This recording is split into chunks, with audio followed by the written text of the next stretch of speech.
Maka yang kita katakan, jangan sok nih kita nih yang belajar nih.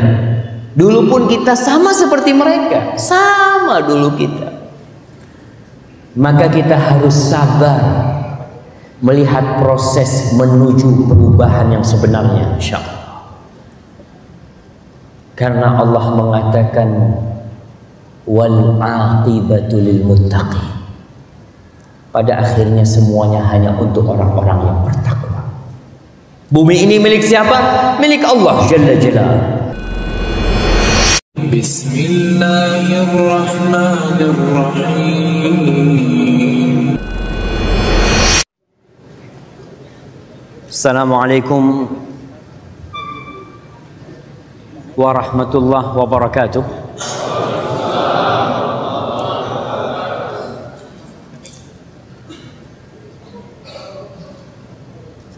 Saja, biar ini dimatiin ya. Ya. Alhamdulillah alladzi arsala rasulahu bil huda wa dinil haqq liyudhhirahu 'ala ad-din kullihi walau karihal musyrikun. Segala puji bagi Allah Jalla Jalaluhu yang mengutus Rasulnya dengan petunjuk, yakni Al-Quran Karim dan agama yang benar, agama Islam ini, agar Allah memenangkan agamanya di atas seluruh agama, meskipun orang-orang musyrik tidak menyukai hal itu. Allahumma salli wa sallim wazid wa barik wa an'im ala sayyidina Muhammadin wa ala alihi wa ashabihi ajma'in.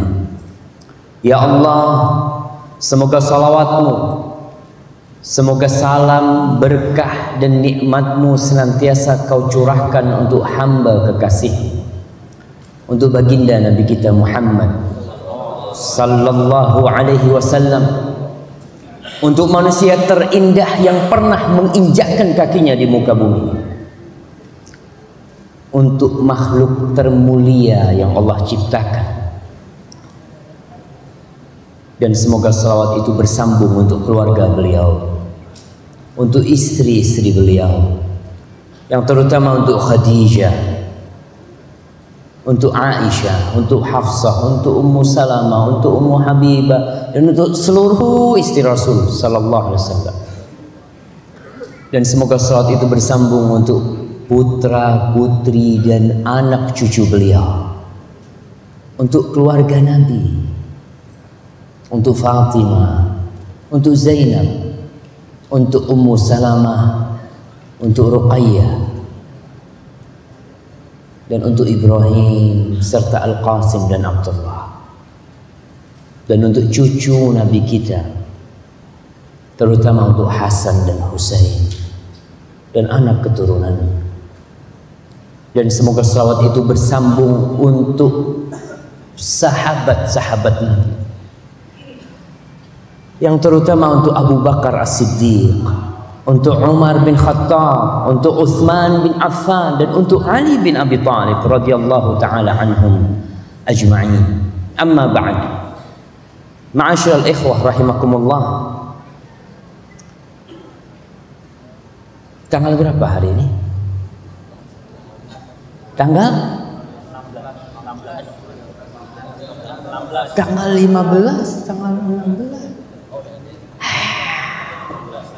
Tanggal 16 Sya'ban 1437 Hijriah, kita berkumpul di sebuah tempat yang tidak lazim untuk kajian. Nah, biasanya kita datang ke tempat ini untuk pernikahan. Maka tema kita apa? Aku pun dahulu seperti itu. Sama, kita dulu datang ke tempat ini bukan untuk kajian. Kita datang ke sini untuk pengantenan, ya, untuk acara-acara yang semuanya kadang-kala tidak mendekatkan kita kepada Allah Jalla Jalla. Hari ini kita berkumpul di tempat ini untuk membuat sebuah perubahan. Sebagian orang melihat banyak perubahan dalam kehidupan kita, khususnya dalam kehidupan beragama. Kalau dalam kehidupan dunia, perubahan itu sangat dahsyat. Ana pernah dapat cerita dari Abah, kalau dulu ketika dia masih muda di kota Jember itu sepeda motor sedikit sekali. Hanya orang kaya yang bisa beli sepeda motor. Sekarang semua orang bisa beli sepeda motor. Dulu hanya orang kaya yang bisa naik pesawat. Sekarang all can fly. Semua bisa terbang. Semuanya. Bayangkan naik pesawat dari Surabaya ke Jakarta itu lebih murah daripada naik kereta.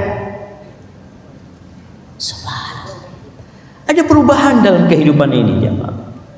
Dalam kehidupan beragama apalagi. Dulu nggak ada kayak antum yang jenggot-jenggotan. Jarang orang jenggotan. Mungkin yang jenggotan dulu cuma dukun. Iya, antum lihat yang jenggotnya lebih panjang. Tapi sekarang kita melihat subhanallah. Dulu masjid itu hanya ramai kalau sholat Jumat, dan ramainya ketika khutbah kedua. Khutbah kedua baru ramai itu. Sekarang alhamdulillah. Betul, alhamdulillah sekarang. Sudah masya Allah. Khotib naik itu sudah mulai lebih banyak daripada dulu. Dulu masjid-masjid kita isinya kalau sholat 5 waktu hanya muadzin. Kadangkala muadzin merangkap jadi imam. Kadangkala muadzin merangkap jadi imam dan jadi makmum sekalian. Subhanallah, bagaimana pahalanya jemaah dia itu? Jadi muadzin, jadi imam, jadi makmum. Insyaallah. Tiap jemaah mungkin bisa merapat ke depannya.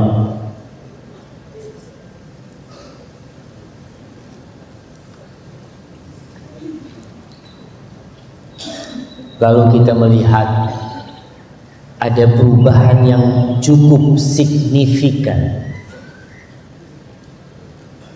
di bentuk pakaian para wanita.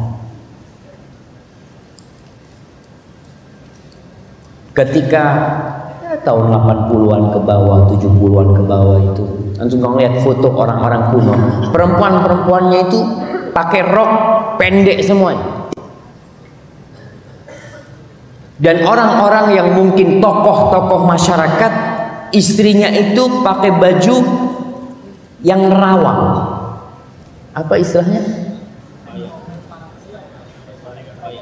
Apa? Kebaya. Pakai kebaya dulu. Sekarang subhanallah, kita lihat pedagang sayur pakai kerudung, walaupun pakai celana, pakai lengan pendek, tapi pakai kerudung. Dia sudah mulai tahu ini nih muslim nih, ini identitas anak muslimah, walaupun dia masih baru belajar. Maka yang kita katakan jangan sok nih kita nih yang belajar nih. Dulu pun kita sama seperti mereka, sama dulu kita. Maka kita harus sabar melihat proses menuju perubahan yang sebenarnya, insyaallah. Karena Allah mengatakan wal aqibatu lil muttaqin. Pada akhirnya semuanya hanya untuk orang-orang yang bertakwa. Bumi ini milik siapa? Milik Allah Jalla Jalaluhu. Para jamaah melihat perubahan-perubahan yang kita lihat dalam kehidupan kita. Apakah perubahan itu positif atau negatif? Tergantung yang melihat. Siapa yang melihat, dia yang akan memberikan nilai. Ada yang mengatakan jilbab itu bentuk apa? bentuk keterbelakangan. Bahasa Arabnya takhalluf. Apalagi yang pakai jilbab-jilbab gede itu mah kayak karung jalan. Apalagi yang pakai cadar itu mah kayak ninja. Iya, orang akan memberikan penilaian. Terus penilaian yang sebenarnya apakah pakai perasaan? Perasaan kita beda-beda. Ada orang yang seni mengatakan anak sama jilbab tuh cocok tuh. Kenapa? Ketika di pasar ada yang berbeda. Masa semuanya sama? Itu perasaan doang dia. Ada yang pakai akal. Kata dia jilbab tuh pakaiannya orang Arab. Orang Arab di sana kan panas ya, maka butuh pakai jilbab. Subhanallah. Inti akalnya kebalik. Kalau panas malah pakai you can see. Betul. Orang kepanasan itu tidak akan pakai kerudung yang seperti itu. Dan ternyata orang-orang jahiliyah sebelum datangnya Rasul Sallallahu Alaihi Wasallam, mereka pakaiannya bebas. Sebagian dadanya terlihat, transparan bajunya. Sebelum datangnya Rasulullah SAW, jilbab ini bukan pakaiannya orang Arab. Emangnya istrinya Abu Lahab pakai jilbab? Istrinya Abu Jahal pakai jilbab? Nggak ada. Yang pakai jilbab tuh istrinya sahabat. Kenapa? Karena jilbab ini perintah Allah Subhanahu wa Ta'ala. Dan kalau akal itu bisa berubah. Masya Allah. Allahumma sayyiban nafi'. Yang sekarang baik belum tahu 40 tahun lagi baik, karena akal manusia berubah. Ma'asyiral ikhwah rahimakumullah, untuk menilai sebuah perubahan menuju ke yang lebih baik atau ke lebih buruk, ukurannya itu Al-Quran dan Sunnah. Iya, antum orang Islam. Nah, kita bicara nahnu muslimin. Kita mayoritas di Indonesia muslim. Kita nggak ikut budaya. Budaya itu beda-beda. Budaya orang Purwakarta sama budaya orang Madura beda. Budaya orang Madura sama budaya orang Bugis lain lagi. Budaya orang Bugis dengan budaya orang Papua beda lagi. Kalau standarnya pakai budaya, rusak hidup ini. Oleh karena itu Allah Subhanahu wa Ta'ala mengutus Muhammad sallallahu alaihi wasallam. Dan kita bersaksi, kita mengatakan asyhadu an la ilaha illallah wa asyhadu anna Muhammadar Rasulullah. Muslim. Ada berapa Islam? Wahid. Islam itu satu. Nggak ada Islam Timur Tengah, nggak ada Islam Mesir, nggak ada Islam Purwakarta, nggak ada Islam Madura, nggak ada Islam Sumatera. Inna dina indallah Islam. Sama. Tapi ada tangan-tangan jahil yang ingin mengkotak-kotakkan Islam. Ada Islam fundamentalis, ada Islam liberal, ada Islam Nusantara, ada Islam radikal. Sejak kapan Islam dipisah-pisahin gitu? Wahid Islam ini. Dan Allah katakan innamal mu'minuna ikhwah, orang-orang yang beriman semua saudara. Islamnya siapa? Islamnya Rasulullah SAW. Karena kalau kita sudah bikin Islam sendiri, orang Purwakarta mau bikin Islam model Purwakarta. Anak Islam Purwakarta mungkin beda Ustaz. Sholatnya nggak pas adzan zuhur, kita sholat jam 2 lah. Dibikin umpamanya. Kenapa? Karena orang baru istirahat jam 2 umpamanya. Dia mau bikin aturan sih nggak bisa. Ma'asyiral ikhwah rahimakumullah. Rib'i bin Amir.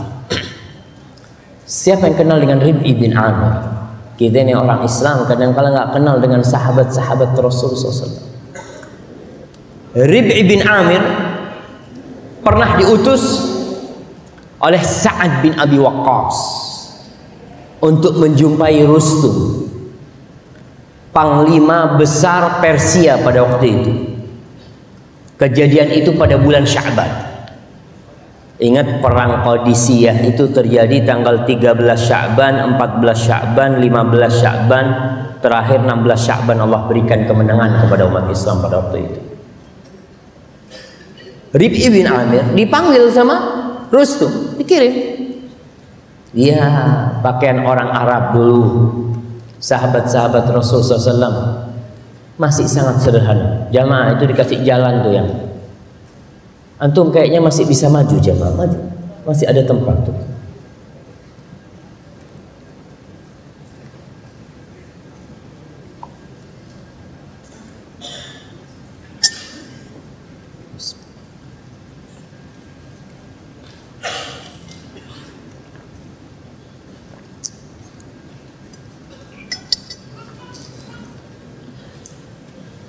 Rustum bingung dengan perubahan yang terjadi di bangsa Arab. Bangsa Arab itu tidak pernah bersatu, tidak pernah memiliki kekuatan yang bisa mengalahkan kaum lain. Mereka perang antara mereka aja. Orang-orang Arab dulu tuh perang antara kabilah ini sama kabilah ini, tapi tidak pernah berperang dengan bangsa lain. Nggak ada ceritanya orang Arab perang sama bangsa lain. Gimana mau mereka berperang sama bangsa lain? Di dalam mereka kacau. Maka Rustum bingung, kok bisa nih orang-orang Arab bersatu? Bukan hanya Arab, yang non-Arab pun ikut dalam gabungan itu. Pasukan Persia jumlahnya 120.000, umat Islam pasukannya jumlahnya 32.000 kira-kira.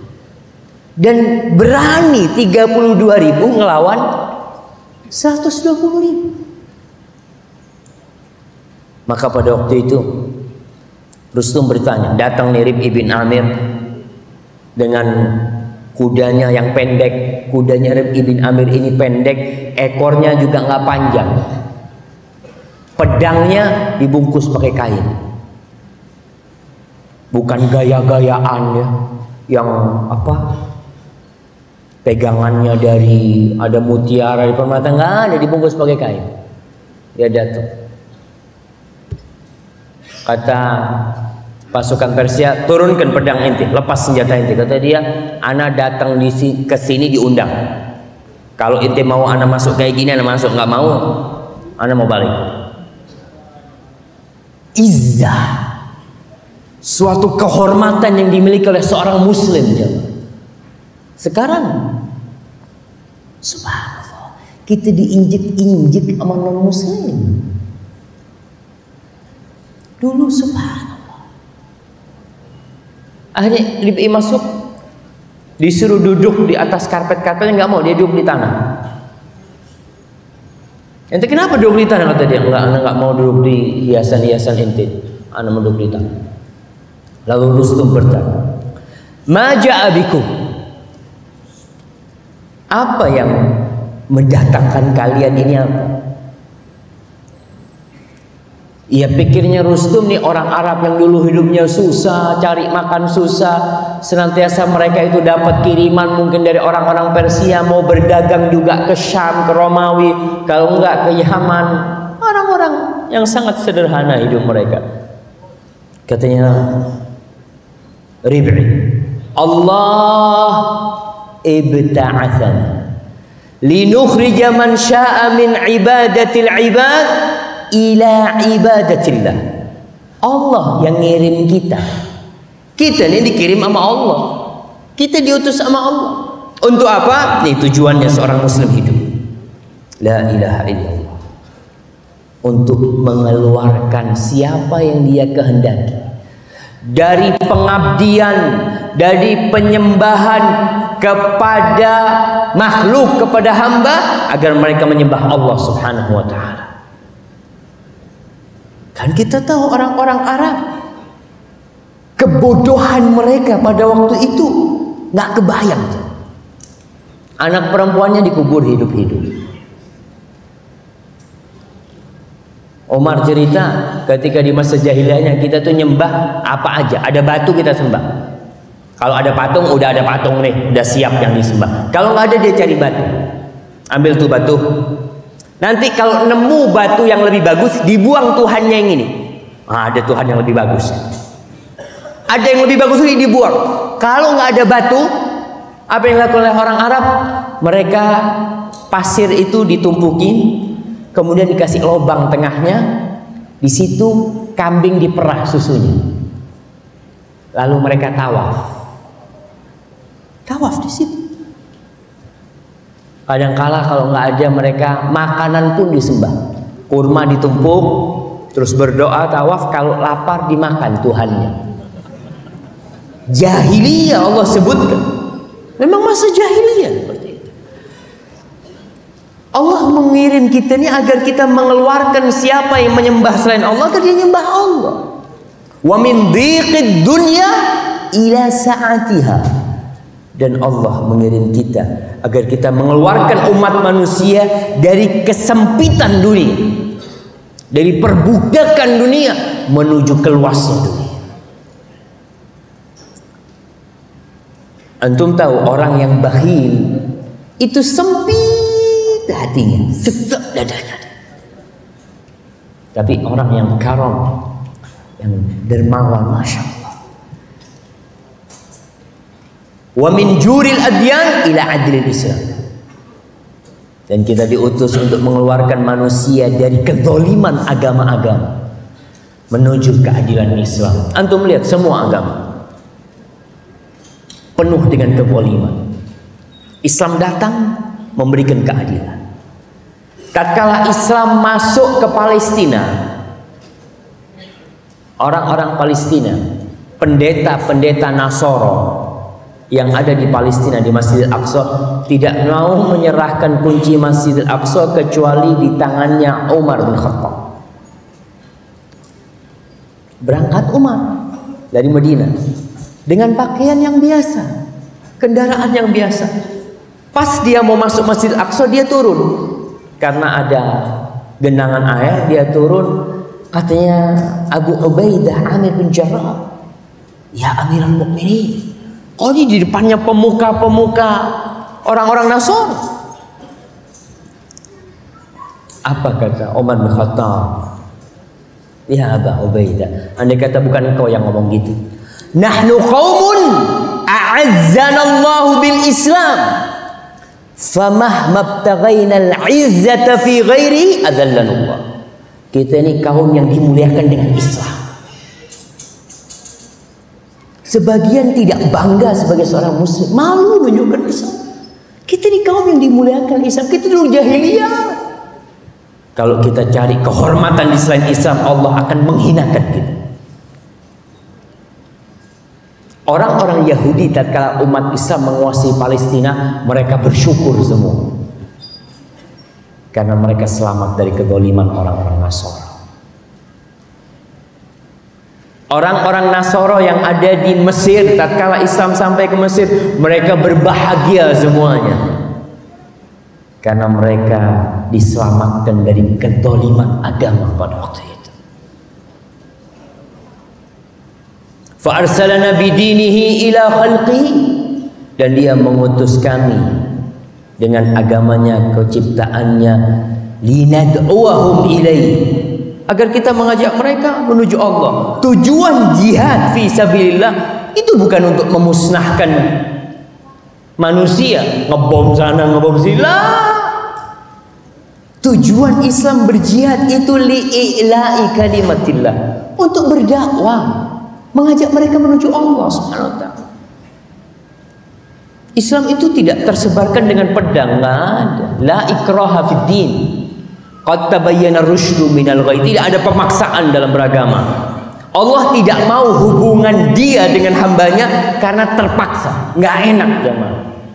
Antum kalau dipaksa datang ke tempat ini, dipaksa nih, nggak enak. Antum, ya Allah, ngomong apa tuh Ustaz? Iya, karena kita terpaksa datang. Tapi kalau kita datang lillah, maka tidak ada pemaksaan. Tujuan jihad fi sabilillah, ingat, lidad'uahum ilaihi.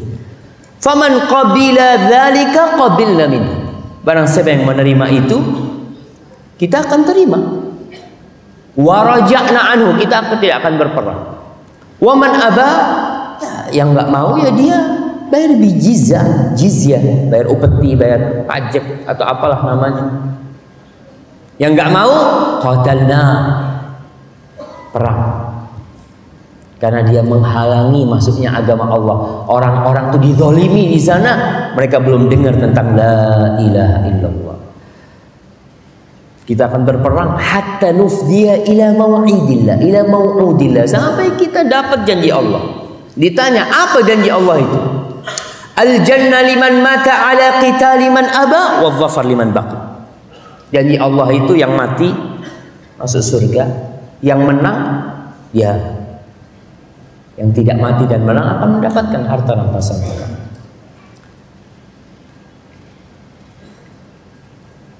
Akhirnya selesai negosiasi, kata Rustum, udah ana minta waktu untuk bermusyawarah, kata dia. Kata si Rib'i bin Amir, ya kau mau berapa lama? 3 hari atau 2 hari? Kata dia 3 hari. Sedikit banget, kata dia. Kita ingin musyawarah sama orang-orang banyak ini. Nggak ada. Kata Rasul sallallahu alaihi wasallam, beliau itu kalau mau perang cuma ngasih jatah waktu 3 hari. Engkau tinggal milih 3 hal itu di 3 hari ini. Aku jamin. Katanya Rustum, asayyiduhum anta? Apakah ente pemimpin mereka? Kata Rustum, la, bukan pemimpin mereka.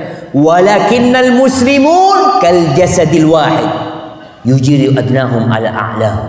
Tapi orang Islam itu seperti satu tubuh, yang di bawah itu bisa memberikan jaminan untuk yang di atas. Aku jamin kau. Ma'asyarul muslimin rahimakumullah. Itu yang membuat umat Islam menjadi terhormat. Terus gimana kita nih sekarang? Kita ini mau berubah jadi apa umat Islam? Tidak ada satu masa kecuali yang sesudahnya lebih buruk dari masa yang sebelumnya. Ma min zamanin illa walladhi ba'dahu syarrun min. Masa yang selanjutnya akan lebih buruk, jemaah. Dan kita kalau ingin melihat perubahan kita menuju yang ke positif atau negatif, ya kita harus belajar. Allah subhanahu wa ta'ala mengutus nabinya. Allah sebutkan di surat Al-Baqarah ayat 151, kama arsalna fikum rasulam minkum, sebagaimana kami utus di tengah-tengah kalian rasul dari kalian. Apa kerjanya Rasulullah SAW? Anak kasih hadiah. Jamaah, apa kerjanya Rasulullah SAW? Nah, gimana cara dakwahnya Rasulullah SAW?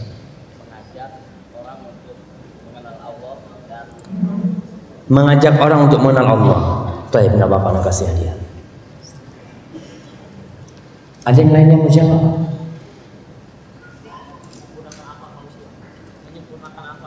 Menyempurnakan akal manusia. Enggak, dakwah Nabi itu ngapain Nabi itu? Ketika berdakwah apa yang Nabi sampaikan? Tauhid, sahih. Anak kasih hadiah lagi, nggak apa-apa. Kirim ke belakang. Allah mengatakan yatlu alaihim ayati. Bacain Quran Nabi itu kalau berdakwah. Dibacakan Al-Quranul Karim kepada orang-orang itu. Kenapa? Karena Al-Quran ini sumber hidayah. Al-Quran. Yatlu alaihim ayati, ayatina wa yuzakkikum. Allah katakan yatlu alaikum ayatina wa yuzakkikum, dan membersihkan kalian. Wa yu'allimukumul kitab wal hikmah, dan Nabi mengajarkan kepada kalian Alkitab, Al-Quran Al-Karim. Al-hikmah disebutkan hadis-hadis Rasul SAW. Wa yu'allimukum ma lam takunu ta'lamun. Dan Nabi mengajarkan kepada kita banyak hal yang sebelumnya kita tidak ketahui. Maka perubahan yang terjadi ini di masyarakat kita itu karena orang pada belajar, pada ngaji. Dan antum lihat perubahan. Banyak orang tua nggak bisa ngaji, anak TK bisa ngaji. Kakeknya nggak bisa ngaji. Kakeknya ditanya, "Jadi, Jadi hafal doa masuk kamar mandi. Wallah, jadi cuma baca bismillah. Nih anak kasih tahu, cucunya hafal. Kenapa cucunya kok hafal? Belajar cucu. Doa-doa pada belajar semuanya. Dan perubahannya insya Allah lebih baik. Ketika orang mau belajar dari mana? Al-Quran dan Sunnah. Mau cari ilmu dari mana kita? Maka tatkala orang Islam belajar Islam sama orang non-Muslim, ente belajar Islam di mana? Di Kanada. Masya Allah. Belajar Islam di Kanada. Dosen ente fulan Muslim, kafir semuanya. Tapi orang kafir itu objektif. Mereka jujur. Subhanallah. Ente dibohongin sama mereka. Tatkala kita mengatakan orang-orang kafir objektif, mereka tuh jajah kita 350 tahun. Mereka jajahin negeri-negeri Islam. Kau katakan objektif. Dan Allah katakan walan tardau ankal yahud walan nasara hatta tattabi'a millatahum. Orang-orang Yahudi dan Nasrani tidak akan ridho sampai kau ikut agama mereka. Enggak, orang mereka itu baik. Kita ini toleransi dalam urusan dunia, toleransi. Nggak ada masalah kita toleransi dalam urusannya, tapi dalam urusan agama alafu. Ana punya prinsip yang disampaikan oleh Robbi. Kalau mereka menyimpan dendam kepada kita, iya, ana lebih percaya dengan Allah Subhanahu wa taala daripada ocehan-ocehan mereka. Ma'asyal ikhwah rahimakumullah. Berapa hari lagi kita Ramadan? Antum?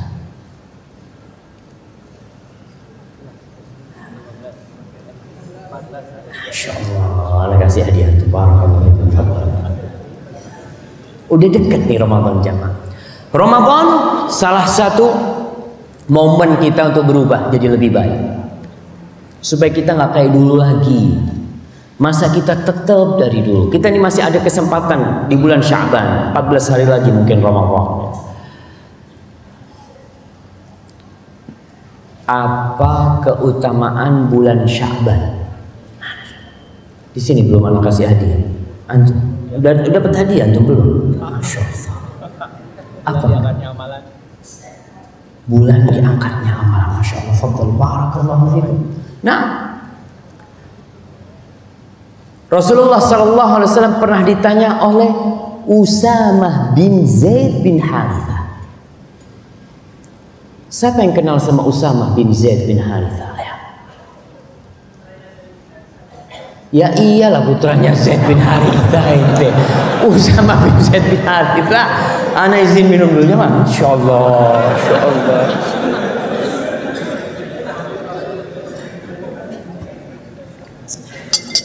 Siapa dia itu? Nah, mantu.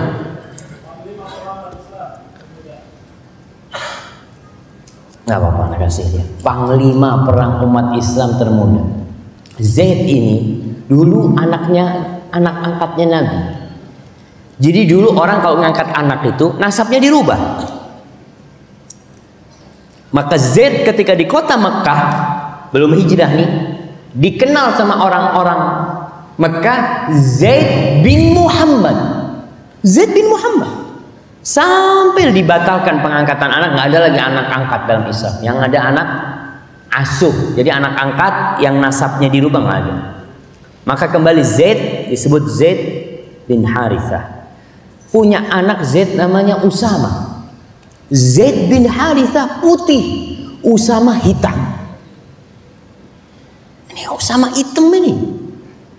Rasulullah SAW ada omongan gak enak orang ini. Mana mungkin nih bapaknya putih, anaknya bisa gelap kayak gitu tuh. Suatu hari Zaid sama Usamah ini tiduran. Mungkin di Masjid Nabawi lagi tiduran. Wajahnya ketutup. Yang kelihatan cuma kakinya. Kakinya Zaid yang putih dan kakinya Usamah yang hitam. Ada seorang wanita lewat. Kata wanita ini, inna hadhil aqdam ba'daha min ba'd. Ini kaki ini sebagiannya dari sebagian lainnya. Ini mungkin anaknya. Rasulullah seneng banget. Ini nggak ngelihat wajahnya, baru ngelihat kakinya udah tahu. Kalau ini anaknya. Usamah bin Zaid itu sangat dicintai oleh Rasulullah SAW. Bahkan dia diangkat jadi panglima perang, umurnya belum 20 tahun. Di dalam pasukan perang itu ada Umar bin Khattab, jadi anak buahnya Zaid, jadi anak buahnya Usama bin Zaid. Dia melihat Rasulullah SAW, ya Rasulullah, aku lihat kau puasa di bulan Sya'ban ini tidak seperti di bulan lainnya. Ada apa sama bulan Sya'ban ini? Ketika melihat suatu perubahan, pantas kita bertanya. Ketika melihat sesuatu yang aneh, pantas kita bertanya. Jangan menuduh. Kita lihat, kenapa kok kayak gini fulan? Ya kita, itu kenapa kok berubah? Sehingga kita akan mendengarkan penjelasan dia.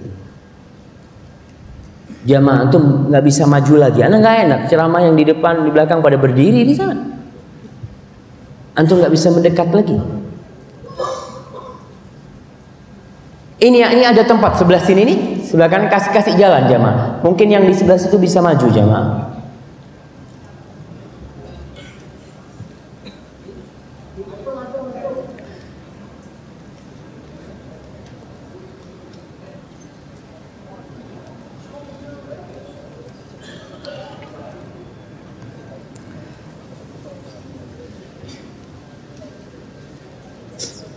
Nah, Rasulullah Sallallahu Alaihi Wasallam, ya antum sambil maju nggak apa-apa.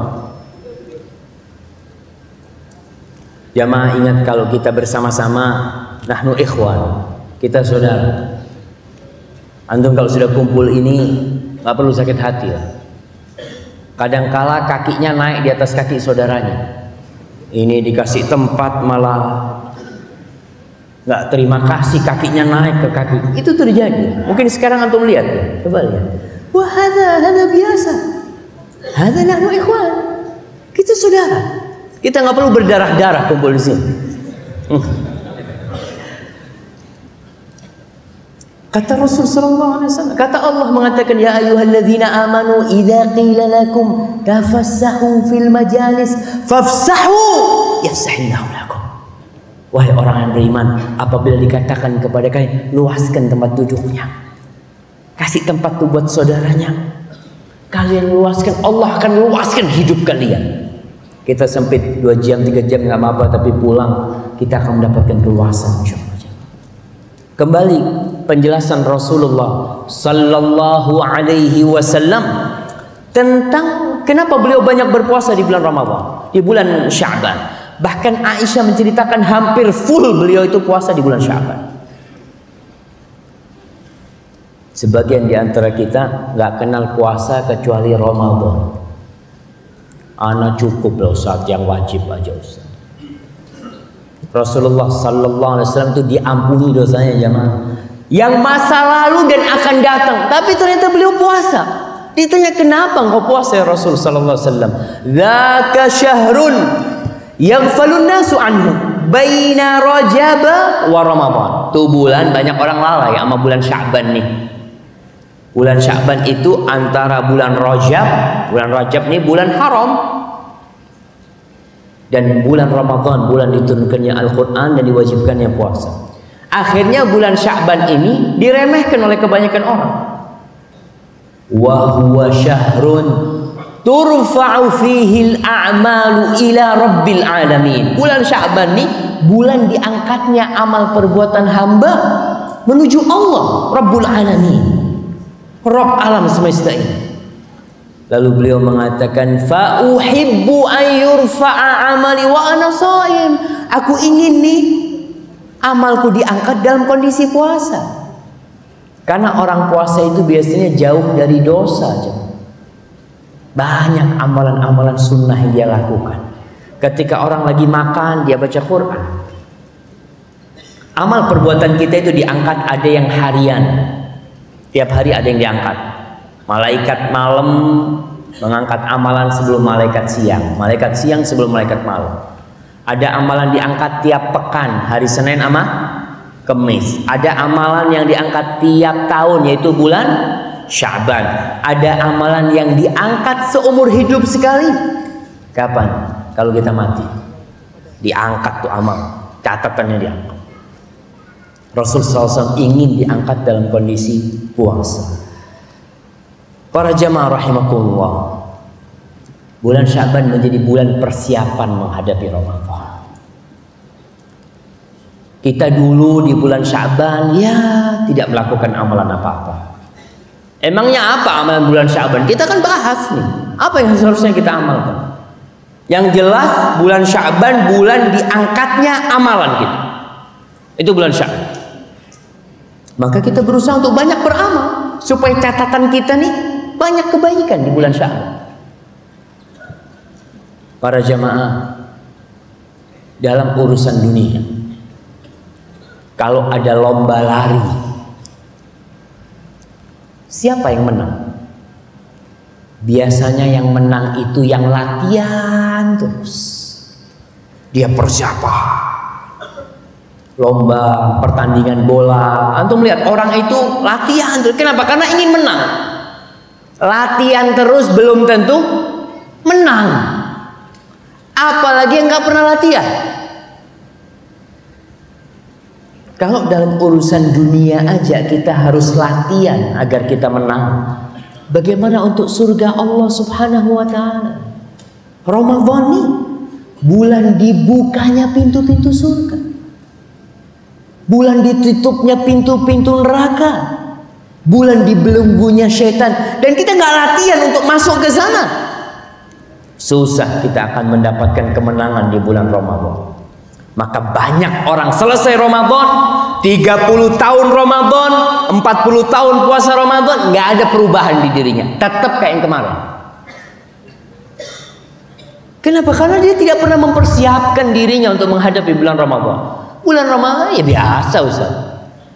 Malam taraweh, sebelum subuh sahur, habis subuh ya tidur sampai zuhur, udah kayak gitu tuh dia.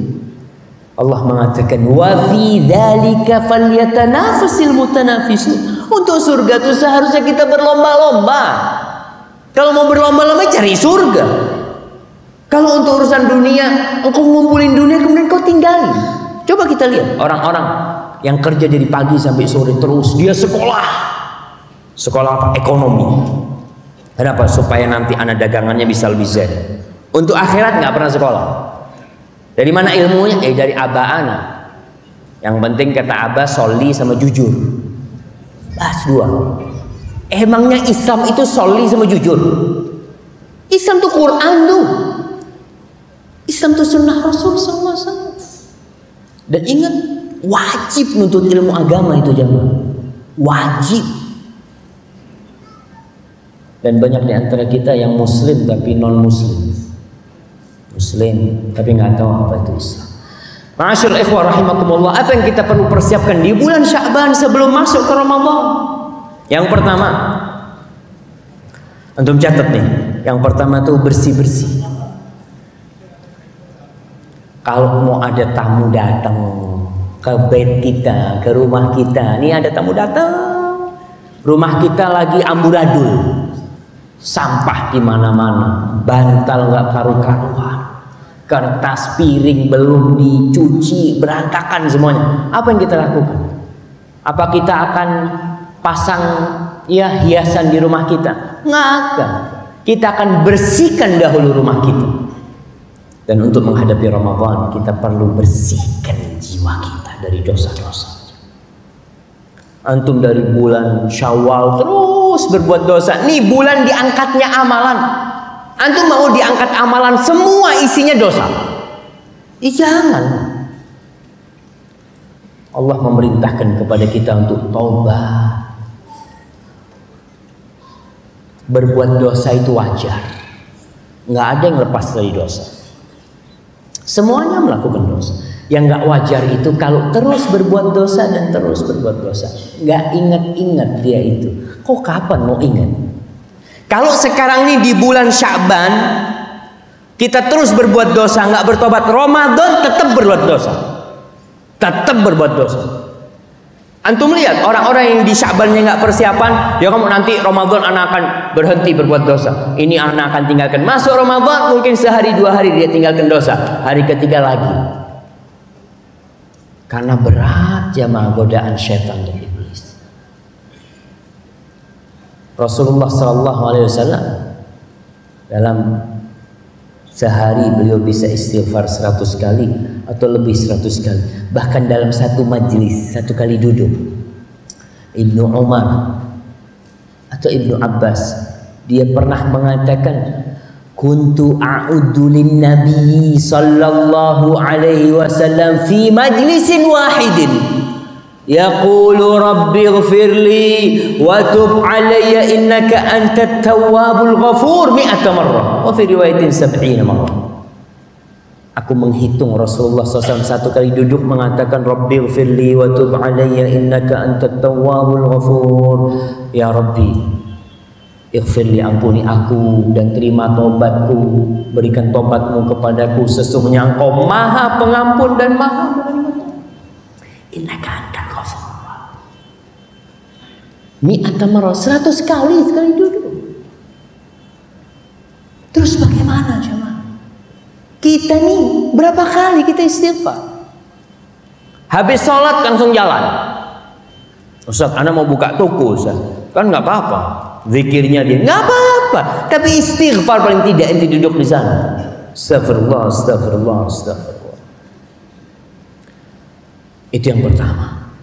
Kita bersih-bersih diri.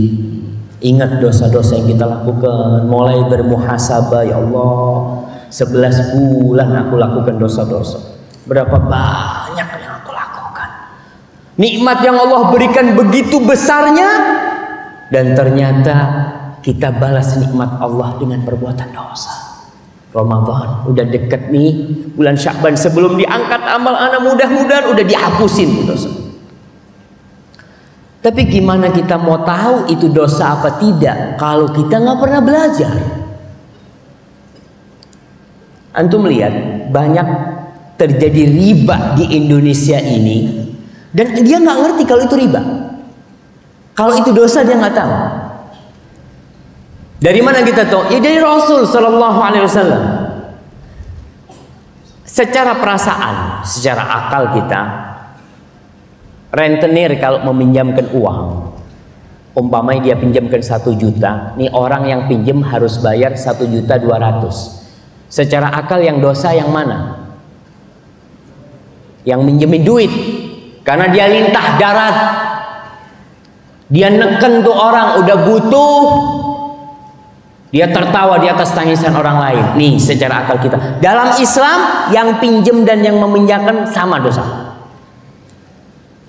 Kenapa? Karena hal ini tidak akan terjadi kalau tidak ada dua pihak ini. Rasulullah sallallahu alaihi wasallam mengatakan, bukan Rasulullah sallallahu, la'ana Rasulullah sallallahu alaihi wasallam akil riba wa mukilahu wa katibahu wa syahidai. Dilaknat sama Rasul sallallahu alaihi wasallam itu orang yang makan riba, yang ngasih makan riba juga dilaknat. Jadi yang pinjam duit sama dilaknat, yang nyatet sama yang dilaknat. Terus yang jadi saksi sama, dosanya sama tuh mereka. Karena ini persekongkolan iblis. Mereka bersatu untuk membuat Allah murka. Makanya kita harus belajar. Oh ternyata nggak boleh ya Ustadz ya. Ana baru tahu Ustadz. Dari dulu ana punya abang nggak pernah ngasih tahu gitu. Ya iya mungkin apa yang kita nggak tahu. Makanya kita belajar terus. Kita tuh dari penjajahan Belanda merdeka, masih sedikit kitab-kitab yang masuk ke Indonesia. Susah di masa Belanda itu. Jemaah-jemaah haji Indonesia yang berangkat ke Mekah itu ditekan sama Belanda. Kenapa? Kalau pulang haji biasanya membuat perubahan di negeri kita. Belanda takut. Karena jemaah haji Indonesia ke Mekah bukan hanya tawaf, sa'i ke Arafah, enggak, mereka belajar. Kesempatan nih belajar. Banyak ulama-ulama Indonesia yang ngajar di Masjidil Haram pada waktu itu. Mereka belajar. Maka Belanda takut. Diperketat orang yang berangkat haji. Pulang haji dimonitor sama Belanda. Setelah itu alhamdulillah sekarang sarana informasi begitu mudahnya. Kitab-kitab Masya Allah kita bisa baca, kita pelajari. Baik, yang pertama bersih-bersih. Yang kedua perbaiki niat. Innamal a'malu binniyat. Amal itu tergantung niatnya. Kita ini jangan sok, alhamdulillah Ustaz, anak ini sudah banyak amal solehnya. Baik, alhamdulillah. Tapi coba ente perbaiki niatnya, karena Allah tidak akan menerima amalan kecuali dengan 2 syarat. Yang pertama ikhlas lillahi ta'ala dan sesuai dengan syariat Nabi Muhammad sallallahu alaihi wasallam. Nggak boleh antum ngelihat umpamanya lagi duduk sama sahib-sahib, kita ini mau jalan nih jam 10. Gimana kalau kita sholat duhur sekarang? Sholat duhur jam 10 pagi. Diterima? Nggak diterima. Sholat asar, anak mau sholat asar Ustaz, anak ini tentara Ustaz. Anak biasanya habis asar itu keliling lari 10 kali lapangan. Anak kepingin sholat asar 12 rakaat. Boleh. Tentara kuat dia. Nggak boleh. Kenapa nggak boleh Ustaz? Anak nggak mencuri, anak nggak merampok, anak nggak berzina, anak sholat nggak boleh. Nih, ibadah nih ikut Rasul sallallahu alaihi wasallam. Kalau kita bikin sendiri kayak gitu, sholat asar 12 rakaat boleh. Walaupun sholat, walaupun ibadah, kalau nggak diajarin sama Rasul sallallahu alaihi wasallam, jadinya nggak benar gitu. Udahlah ikutin. Allah berfirman, kita ini sering dengar omongan orang, udahlah yang penting kan sholat, yang penting kan sholat. Enggak, yang penting sholat dan diterima. Karena ada orang sholat masuk neraka. Hati-hati gitu, jangan yang penting sholat. Allah mengatakan Jalla Jalaluh, fawailul lil musallin, celaka orang yang sholat. Siapa mereka? Mereka adalah orang yang tidak memiliki 2 syarat dalam sholatnya tadi. Alladzina hum an salatihim sahun. Salatnya lalai. Salat subuh pas waktu duha. Sekalian Ustaz sama salat duha. Yang penting kan salat Ustaz, daripada nggak salat. Ente capek salat nggak diterima. Salat tuh ada waktunya. Salat asar pas adzan maghrib, Allah, anak belum soli asar, anak soli. Tiap hari kayak gitu. Kalau lupa beda. Tapi ada orang yang memang lalai sama sholat, nggak diterima sholatnya, celaka. Terus alladzina hum yura'un, ini niatnya ria. Dan sholat yang paling berat buat orang munafikin itu sholat isya dan sholat subuh di masjid. Rasulullah SAW mengatakan athqalus salati 'alal munafiqin salatul isya wa salatul fajar. Salat isya sama salat subuh. Kenapa? Karena orang-orang munafikin susah mau riya kalau malam hari. Sekarang ada lampu, tapi masih gelap. Tapi kalau salat zuhur berangkat ke masjid, assalamualaikum, assalamualaikum, fulan sholli di masjid. Salat subuh tutup semua rumah, nggak ada yang lihat. Aduh, nggak sholli di rumah. Karena dia riya, ke masjid cuma mau riya. Makanya Rasul sallallahu alaihi wasallam kalau habis salat subuh itu kadang-kala beliau bertanya, habis sholat subuh gelap, Masjid Nabawi gelap. Beliau bertanya, asyahidun fulan, asyahidun fulan, asyahidun fulan, fulan ada soli nggak? Fulan soli nggak? Enggak. Kalau Rasul sallallahu alaihi wasallam, kalau mereka tahu itu dengan pahala sholat berjamaah itu dan pahala menjawab azan atau sedang azan, mereka akan datang itu walaupun merangkak. Maka ingat niat, perbaiki. Nih bulan diangkatnya amalan. Jangan sampai amalan kita diangkat ternyata nilainya 0 karena kita riya. Oke, anak pernah sedekah, anak pernah gini, ya ente lihat, ente ikhlas apa enggak? Karena rugi kalau kita beramal ternyata tidak diterima oleh Allah. Yang ketiga, kita harus mulai mengendalikan nafsu kita. Kita tempa jiwa kita. Jiwa kita ini senantiasa memerintahkan kepada keburukan. Dan tujuan puasa itu meraih takwa. Allah mengatakan, ya ayyuhalladzina amanu kutiba alaikumus siyam Kama kutiba 'alal ladzina min qablikum. Untuk apa?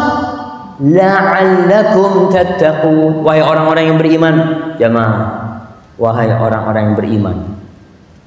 Kita ini coba bertanya. Berapa kali Allah sebutkan ya ayyuhalladzina amanu? Nah, kasih hadiah. Masa cuma dia yang jawab? Jamaah. Oh ya, di sini antum udah dapat hadiah belum? Hah? Belum, baik. Berapa? 99. 89. Nah, berapa? 88. Mana yang benar nih ya?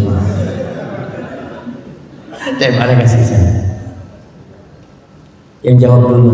Cari jamaah. Allah tuh panggil kita ya ayyuhalladzina amanu. Wahai orang-orang yang beriman. Tahu nggak kita berapa kali Allah panggil? Paling nggak kita baca kalau kita baca Quran. Ya ayyuhalladzina amanu. Kata Ibnu Mas'ud, "Idza sami'ta ya ayyuhalladzina amanu fa'riha sam'ak." Kalau kau dengar ya ayyuhalladzina amanu, dengarkan tuh, pasang kuping. Ada apa? Karena di situ ada kebaikan. Atau ada bahaya yang Allah ingin ingatkan kita. Di sini Allah katakan telah diwajibkan kepada kalian berpuasa sebagaimana diwajibkan atas umat-umat sebelum kalian. Tujuannya apa? La'allakum tattaqun. Agar kalian bertakwa. Dan takwa itu meninggalkan yang haram dan melaksanakan yang diperintahkan.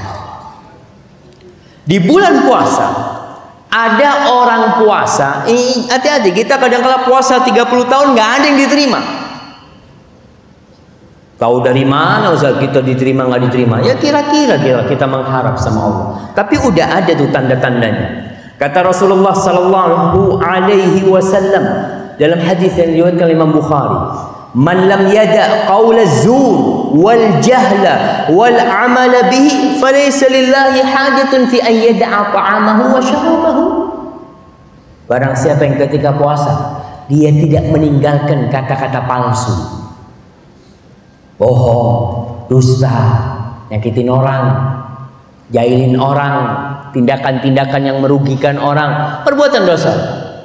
Dia puasa tapi dia tidak meninggalkan tuh perbuatan-perbuatan yang haram, ucapan-ucapan yang kotor, yang keji. Kata Rasulullah, Allah nggak butuh sama puasa dia. Makan dan minum itu halal. Antum yang namanya Masya Allah es doger. Ada es doger. Doger, waduh. Es doger, es campur. Siang-siang tuh halal jamaah. Halal itu es. Tapi karena kita puasa kita tinggalkan.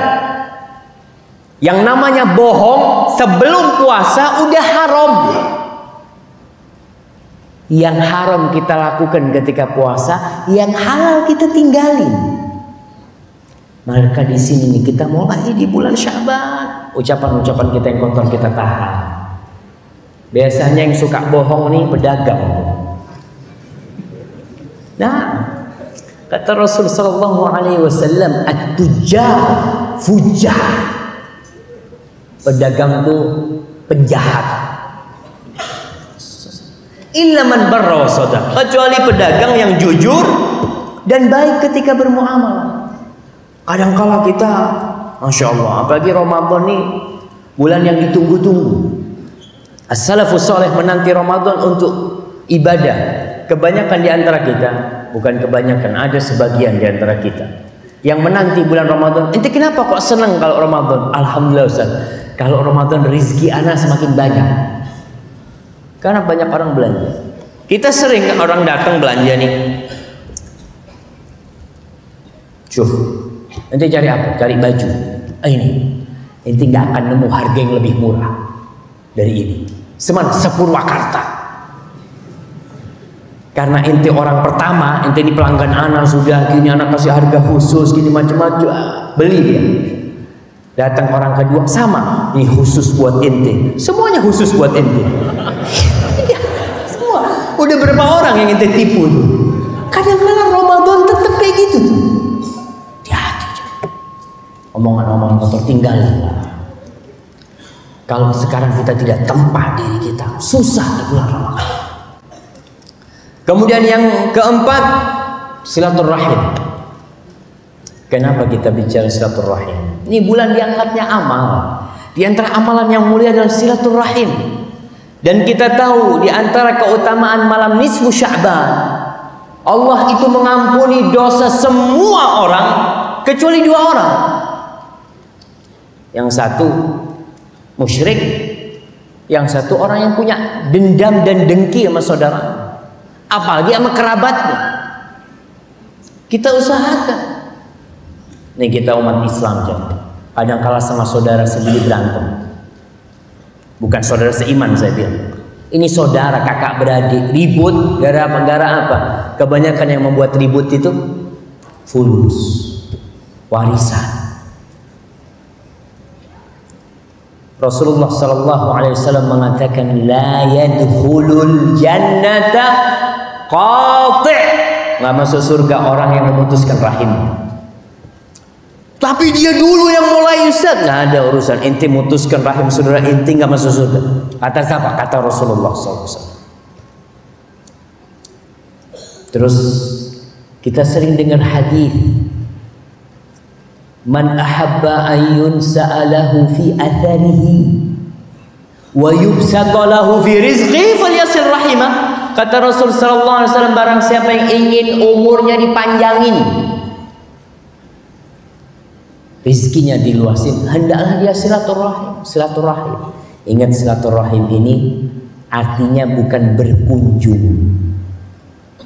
Bukan datang ke rumahnya sahib, ente mau apa? Kita kumpul ini disebut silaturahim. Nah, kita disebut ya ukhuwah Islamiyah, saudara sama Islam. Silaturahim itu yang ada hubungan kerabat, anak ammi kita, ammi paman kita, keponakan kita, pokoknya yang ada hubungan darah sama kita itu silaturahim. Kalau selain itu ya disebut ziarah. Usahakan kita jangan perbaiki. Dengan harapan tadi kita ini masuk di bulan Ramadan, kita nggak ada dendam dan dengki sama saudara kita. Karena bulan Sya'ban bulan diampuninya dosa dan bulan diangkatnya amal perbuatan kita. Lalu yang kelima, antum jangan lama-lama sakit hati. Nggak enak sakit hati, apalagi sampai dendam, iri, dengki sama saudaranya. Rasulullah sallallahu alaihi wasallam pernah ditanya tentang afdalun nas, siapakah orang yang paling mulia? Kata Rasul sallallahu alaihi wasallam, kullu mahmumil qalbi saduqil lisan. Orang yang mahmumul qalb dan lisannya jujur, itu orang yang paling mulia. Kata para sahabat, kalau saduqul lisan kita tahu itu artinya, tapi apa artinya mahmumul qalb? Kata Rasul sallallahu alaihi wasallam, huwa at-taqiyun naqiyul ladzi la ithma fihi aw la ithma fihi wala baghya wala ghilla wala hasad. Yang disebut dengan mahmumul qalb adalah orang yang hatinya bersih, penuh dengan ketakwaan, nggak ada dosa hatinya, nggak ada dengki, nggak ada kezaliman, nggak ada dendam. Ingat, orang yang menyimpan dendam nggak akan diampuni dosanya. Maka usahakan kita tidak perlu lagi menyimpan dendam. Fulan punya salah, pecah penyakit, udah maafin. Apa sih enaknya kita nyimpan dendam? Ada orang sampai mati sakit hatinya dibawa mati. Dan orang kalau sudah sakit hati, ngelihat sohibnya itu, jangan lihat sohibnya, lihat sandalnya. Dia lihat, Allah, na'udzubillah min dzalik. Nggak jadi anak mau pulang. Lihat sandalnya dong. Ketika ngelihat sohibnya, motornya ganti. Yang dulunya motor tahun 85 ganti 2016. Itu sakit hati. Ya Allah, na'udzubillah. Mudah-mudahan tabrakan. Apa faedahnya yang tinggi? Jangan, maafkan orang. Kata Rasul sallallahu alaihi wasallam, wa ma zadallahu 'abdan bi'afwin illa 'izzah. Orang tuh kalau memaafkan, kadang-kala orang katakan, ente maafkan fulan, hina, rendah ente. Enggak, kata Rasulullah SAW, kalau ente maafkan fulan, Allah akan angkat derajat ente. Maafkan. Kemudian jamaah yang punya utang puasa, bayar utang. Khususnya ibu-ibu dan bapak-bapak ini tanggung jawab ya atas istrinya. Bapak-bapak, para suami jangan berharap masuk surga sebelum mempertanggungjawabkan istrinya. Istri nanti akan megangin kakinya bapak-bapak. Ya Allah nih, suamiku tidak pernah ngajarin aku. Apa tugasnya suami? Qawwamun. Ar-rijalu qawwamuna 'alan nisa. Kerjanya cuma minta dilayani, makan, ini itu. Ajarin istrinya tentang utang puasa. Yang punya utang kebanyakan adalah perempuan, karena dia libur, datang bulan, nifas ya. Maka kita ingatkan istriku, ini udah bulan Sya'ban nih, ente punya utang berapa? Kesian perempuan itu jamaah. Dia itu harus bayar utang puasa dalam kondisi yang lainnya nggak puasa. Suaminya nggak puasa, anaknya nggak puasa, dia harus bayar utang. Maka sang suami yang bijak, dia bantuin istrinya. Gimana membantunya? Ente puasa, qadha, anak puasa sunnah hari Senin. Si suami dapat pahala sunnah, si istri qadha. Kemis juga kayak gitu, dibantuin. Karena kalau nggak ada yang bantuin dia kesian, dia punya anak kecil, dia harus masak, ya. Miskin. Kemudian yang ketujuh,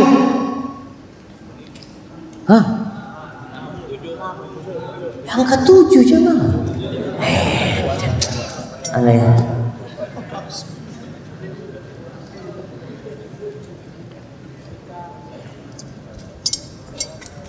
Alhamdulillah. Yang ketujuh, manfaatkan waktu sekarang. Waktu kita ini 24 jam.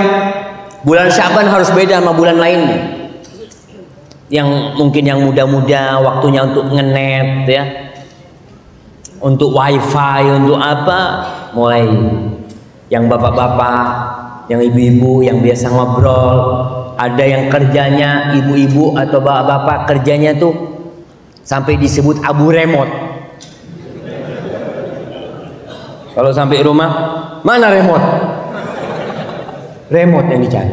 Ibunya juga kerjanya, subhanallah. Udah bulan Sya'ban nih berhenti tuh, remote-nya disembunyikan. Dulu orang dulu itu masya Allah nonton TV itu duduk jauh, kalau tayangannya jelek berdiri dia. Aduh, itu dia. Aduh, kata dia. Akhirnya dia matikan TV-nya. Tapi sekarang sampai 24 jam dia. Sampai subuh ada tontonan sekarang. Maka waktu manfaatkan. Modal kita nih, waktu bukan fulus. Waktu. Kita kadang-kadang punya fulus 1 miliar, waktu kita habis ditinggal tuh fulus 1 miliar. Ditinggal. Ente fulusnya nggak dibawa, nggak ada, waktunya udah habis. Imut sudah. Udah datang kematian sama dia. Maka ma'asyarul ikhwah, gunakan waktu. Untuk apa? Baca Quran. Karena bulan Ramadan nanti bulannya Al-Quranul Karim. Antum jangan kira ulama-ulama terdahulu kenapa mereka di bulan Ramadan bisa menghatamkan Al-Quran berulang kali. Seperti Qatadah ibn Da'ama As-Sadusi, seorang tabi'in. Dikatakan dia kalau masuk bulan Ramadan menghatamkan Al-Quran setiap 3 malam. 3 malam hatam Al-Quran Al-Karim. Ternyata sebelum Ramadan dia itu biasa menghatamkan dalam 7 malam dia hatam. Masuk Ramadan semakin bisa. Masuk 10 hari terakhir tiap malam hatam. Kita kalau kita tidak latih dari sekarang baca Quranul Karim, nanti masuk bulan Ramadan susah kita akan hatam.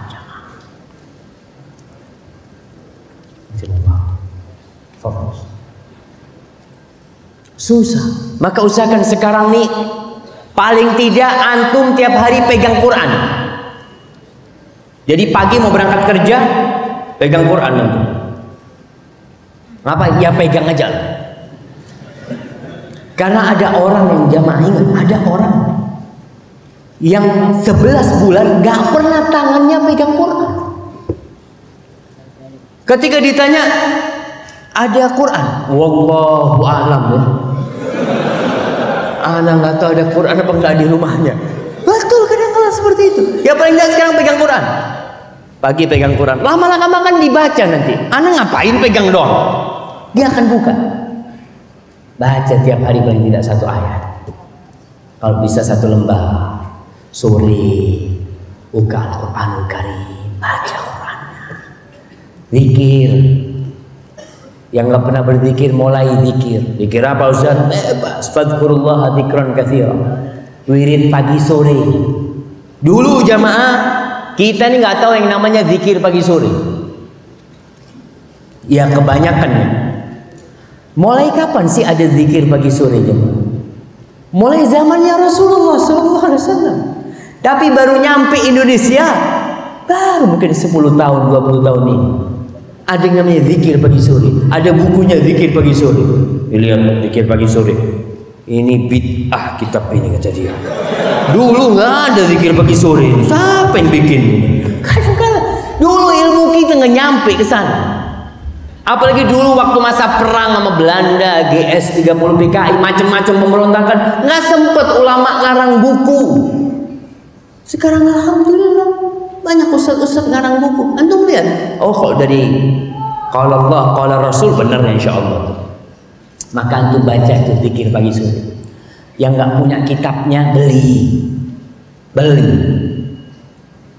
Berapa harganya buku zikir pagi sore jemaah? Mungkin 15.000 atau 20.000. Antum beli, antum pegang, bawa ke tempat kerjanya, dibuka, mulai baca. Ini untuk membiasakan diri supaya Ramadan kita udah siap.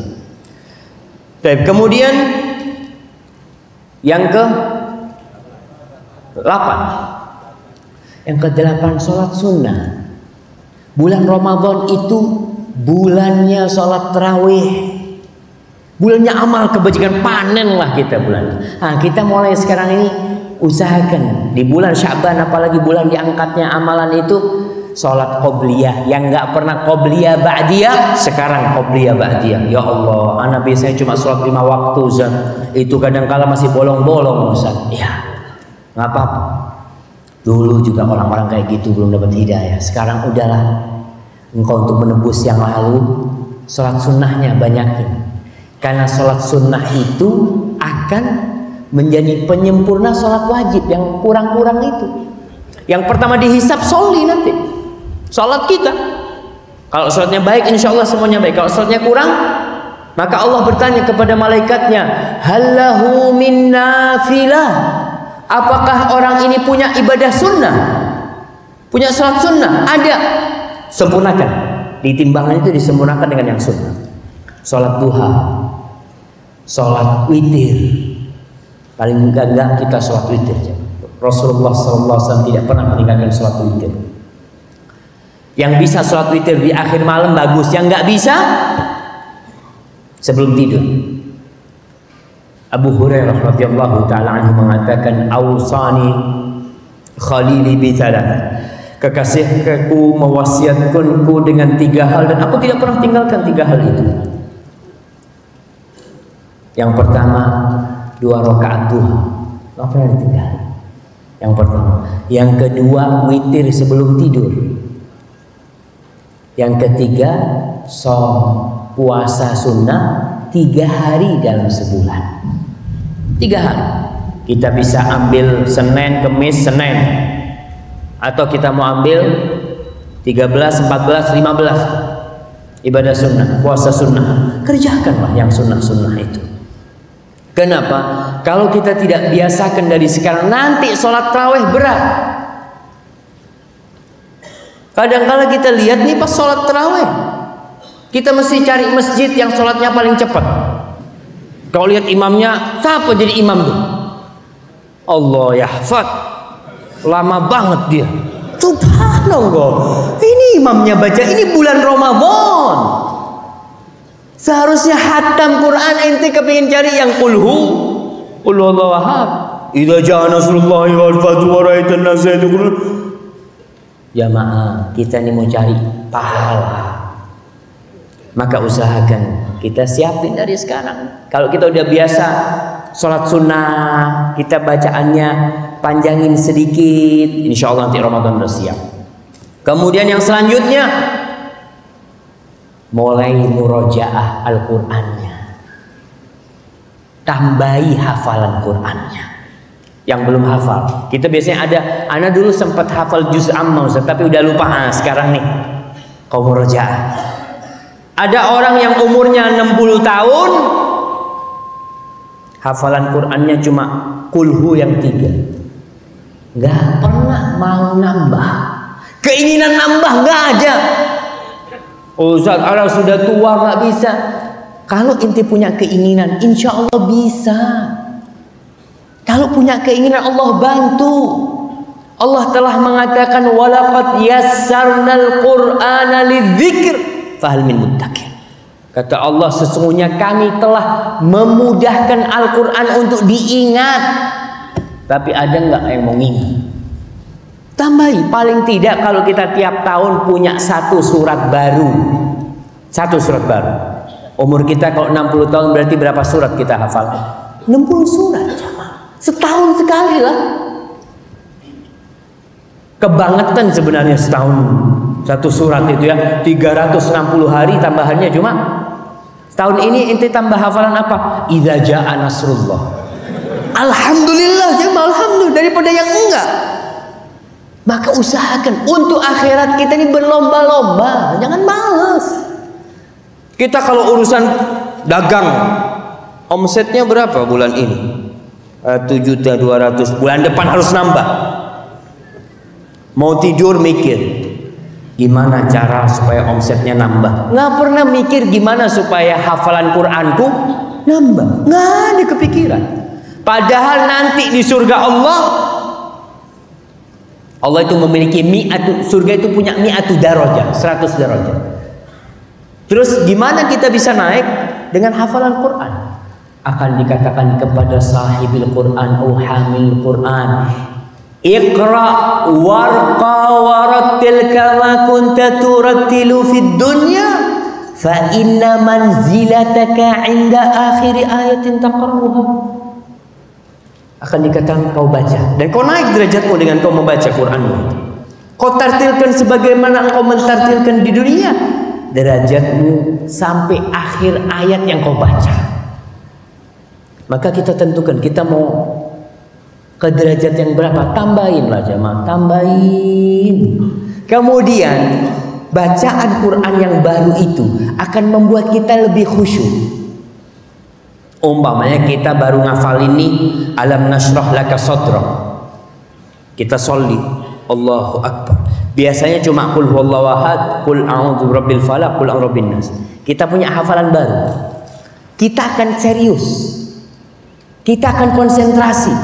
Alam nashrah laka sadrak. Apa? Kita kenal. Tapi kalau qul huwallahu ahad Allahu samad, itu sandal anak di mana? Dia keluar qul huwallahu ahad kayak air. Dia tidak akan mengingat karena apa? Karena udah biasa, udah rutinitas dia.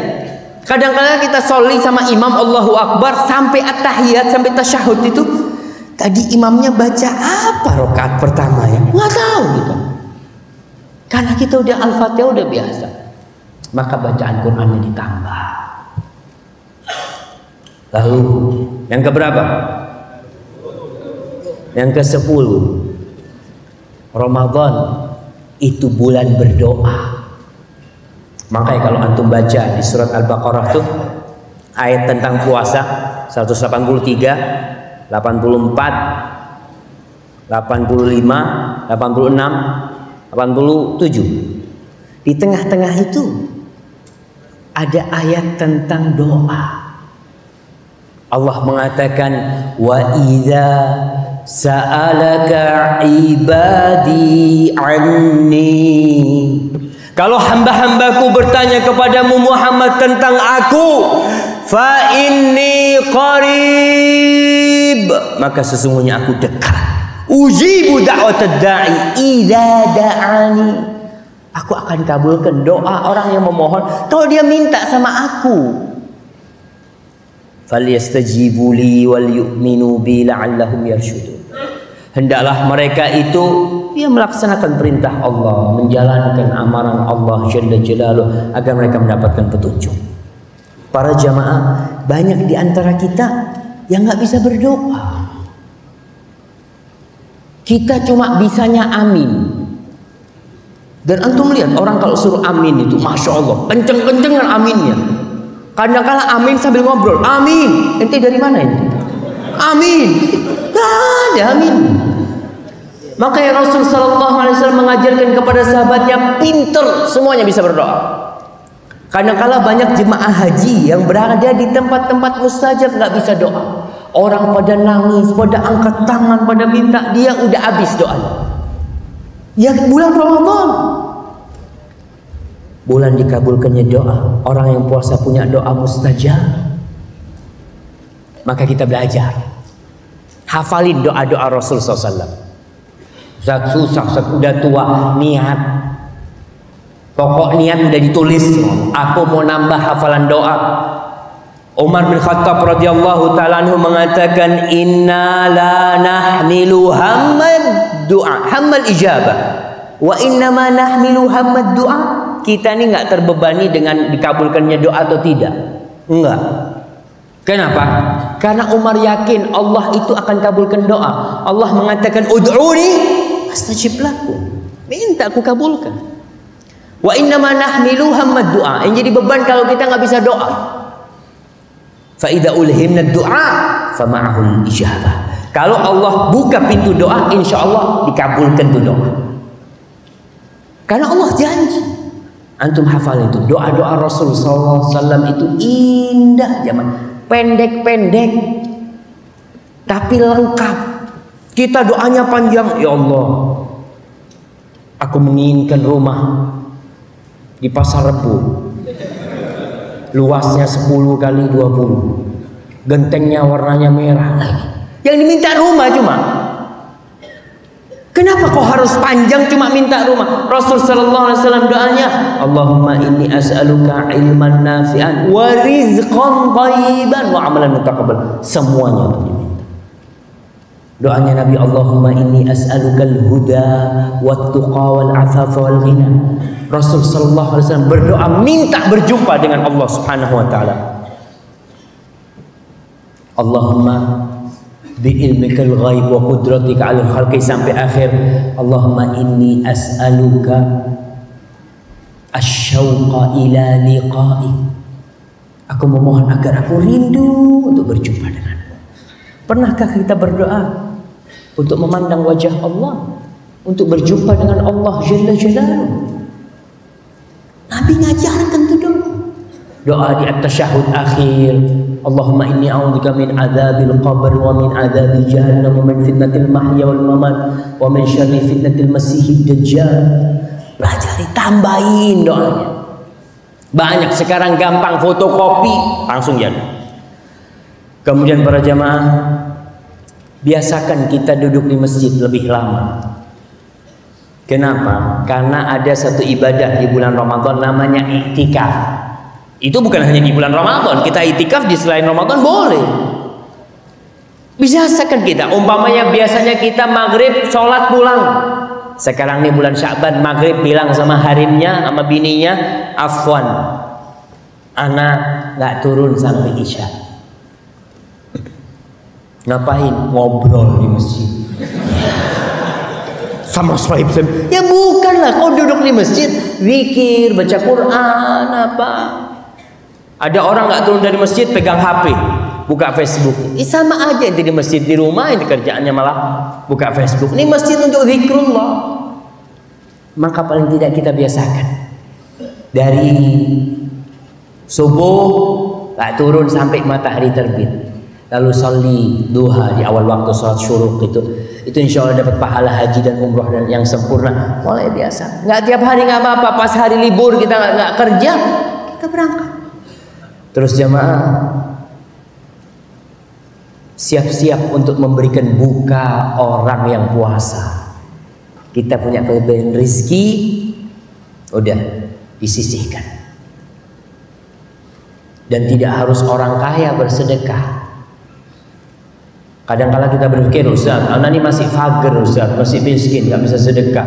Sahabat Rasul sallallahu alaihi wasallam sampai yang dia makan dia kasihkan ke tamu.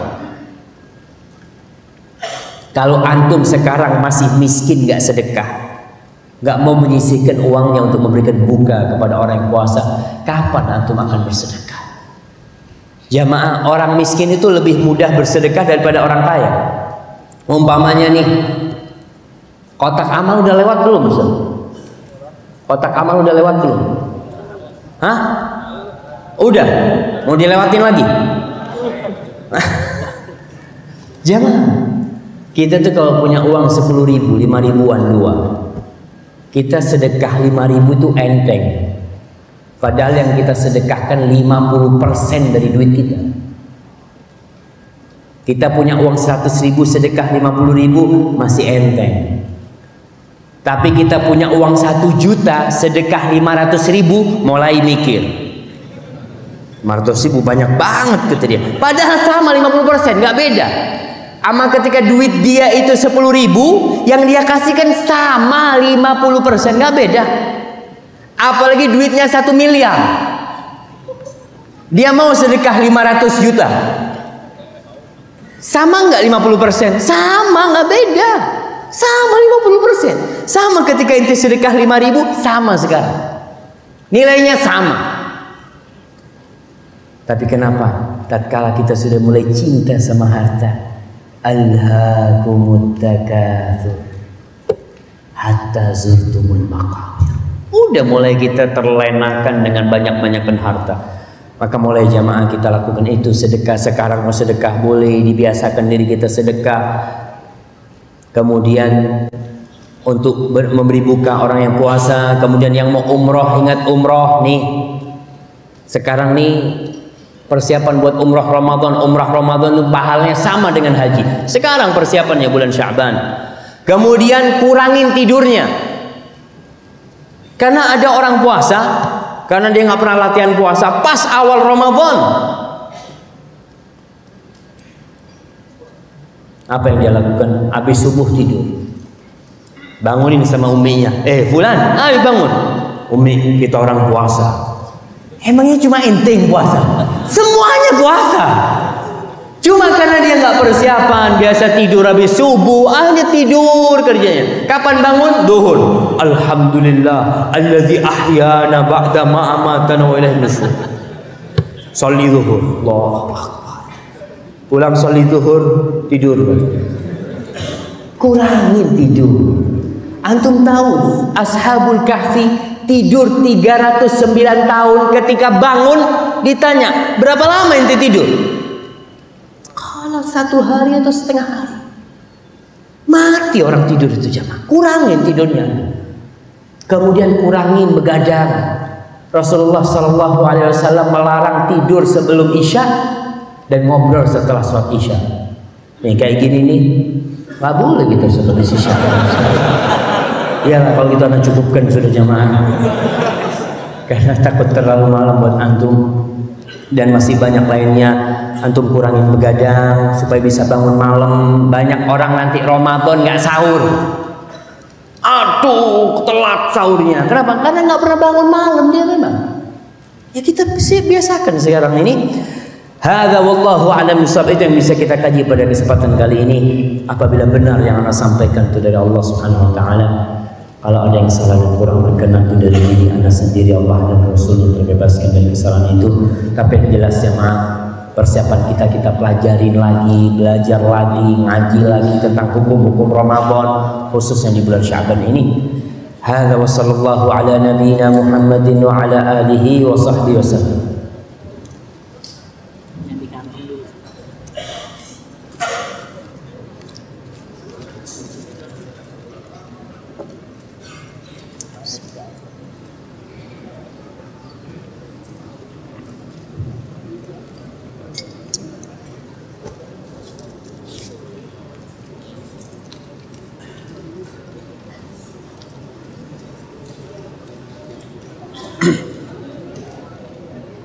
Nah, ini ada pertanyaan-pertanyaannya ngawur-ngawur. Bagaimana dengan wanita yang ingin menikah dengan pilihannya tapi terganjal izin orang tuanya? Apakah nikah lari bisa jadi solusinya?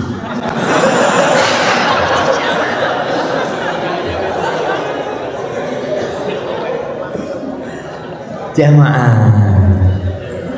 ini gara-gara pacaran nih kayak gini nih. Nah, wanita-wanita dulu itu pemalu jamaah, masya Allah. Dia itu gadis pingitan, sampai orang yang mau ngelihat harus sembunyi-sembunyi ngelihat dia. Maka gimana dengan wanita yang seperti ini? Lihat kenapa orang tuanya tidak mengizinkan. Perempuan itu tidak boleh menikah tanpa ada wali. Jangan berpikir pakai wali hakim. Wali hakim itu setelah melalui proses baru dia boleh pakai wali hakim. Kemudian dia istikharah, minta sama Allah, dekat sama abahnya sama umminya. Abah, ummi, ana minta abah istikharah, ummi istikharah. Mungkin abah nggak suka tuh sama tuh rejal, sama tuh laki itu, tapi mungkin Allah jadikan itu baik buat anak. Minta maaf, jangan mau kabur. Gimana kalau sudah orang tua nggak ridho sama anaknya, lari itu anak, nikah tanpa wali dan menganggap sah, nggak sah tanpa wali. Pakai wali hakim sah, kalau tanpa proses nggak sah juga. Kalau wali hakim beneran melalui proses dipanggil tuh walinya, orang tuanya tetap tidak mau menikahkan, maka dipanggil wali penggantinya. Nikah ini nggak main-main ya.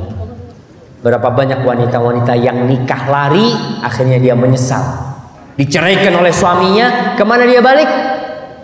Ke abah sama umminya. Alafu abah, alafu subhanallah.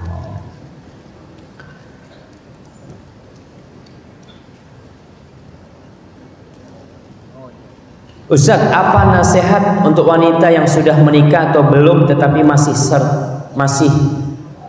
suka berdandan, bermake up, parfum dan belum berkerudung secara syar'i? Belajar, suruh ngaji dia. Suruh sering datang ke kajian. Nah, Ustaz, sebagai istri yang terkadang merasa kesal dan jengkel terhadap suami, adakah cara istri menyampaikan kekesalan dan kemarahannya tanpa berdosa? Terkadang merasa kesal dan jengkel terhadap suami. Kenapa dia jengkel? Jamaah, tatkala kita menikah, awal nikah nih, kita berpikir ya, yang perempuan berpikir lakinya ini sempurna, udah masya Allah. Dia ngelihat dari jauh sampai ya Allah, ganteng banget ya. Dapat sebulan 2 bulan, ternyata kayak gini. Seperti dibayangin. Sama lakinya kayak gitu juga. Dia berpikir istrinya nih masya Allah wanita yang paling sempurna lah yang berada di Purwakarta. Setelah zuat dapat 3 bulan, masya Allah, nggak dalam bayangan ente kayak gini. Kalau tahu kayak gini nggak mau sama ente. Itu biasa pernikahan itu. Makanya ketika menikah usahakan menjalin hubungan pernikahan itu karena Allah. Rasul sallallahu alaihi wasallam mengatakan fadfar bidzatid din taribat yadak. Kalau kau ingin senang hidupmu, cari yang agamanya baik, selamatkan. Begitu pula yang perempuan mencari lelaki yang akhlak dan agamanya baik. Jangan lihat sama wajahnya, sama duitnya. Jangan. Dari situ, seorang wanita yang jengkel kepada suaminya, dia lihat apa penyebab kejengkelan. Apabila memang boleh suaminya nggak sholat, ya dia jengkel, boleh dia jengkel, dia harus marah karena ini urusan sama Allah Subhanahu Wa Taala. Maka dia suami ini, ibu-ibu dengerin, bapak-bapak, antum jadi saksi. Lelaki itu seneng nggak dikasih tahu sama bininya?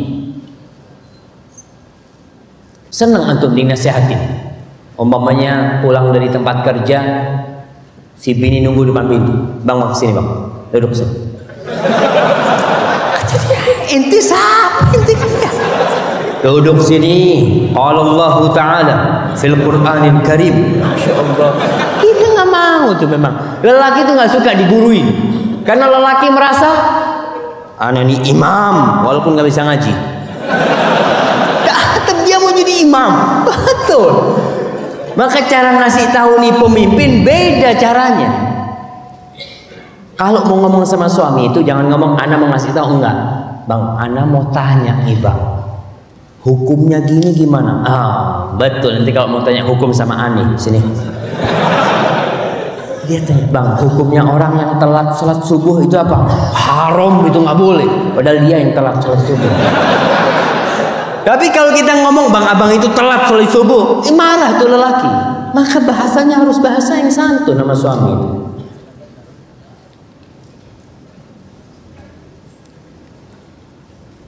Nah, ini berkaitan dengan membaca Al-Quranul Karim. Lebih baik membaca Quran aja apa sama artinya. Usahakan kita jamaah, kita menghatamkan Al-Quran dan kita baca artinya. Ramadan umpamanya kita hatamkan Quran secara bacaannya. Sepanjang tahun kita baca tuh artinya sedikit-sedikit. Karena eman-eman kita orang Islam, kadangkala kita sudah membaca kitab, apalagi yang sekolah ya, yang S1, S2, S3, dia mungkin udah baca kitab ribuan lembar dan dia faham. Al-Quran nggak pernah hatam sama artinya. Bacalah. Sebelum kau belajar yang itu, ini nih pedoman hidup kita yang harus kita baca. Bagaimana orang yang makan harta warisan? Bagaimana orang yang makan harta warisan?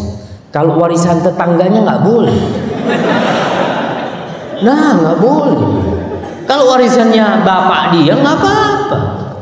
Cuma memang orang-orang itu kadang-kala nih warisannya, anak sekedar nasihat buat orang yang dapat warisan. Ingat, hak bagi waris itu hak Allah. Kalau udah jatuh jadi warisan, Allah yang bagi. Gimana pembagian? Ada tuh di surat An-Nisa ayat 11, udah Allah jelasin di situ. 11, 12 Allah jelasin. Antum kalau dapat warisan, warisan itu uang yang tanpa usaha. Ketika antum dapat, usahakan daftar haji atau umroh. Karena ada orang-orang dapat uang warisan untuk bangun rumah, untuk ini itu, lupa dengan kewajiban dia. Engkau sampai mati nggak punya rumah nggak apa-apa. Tapi kalau dapat warisan, alhamdulillah kau daftar haji langsung.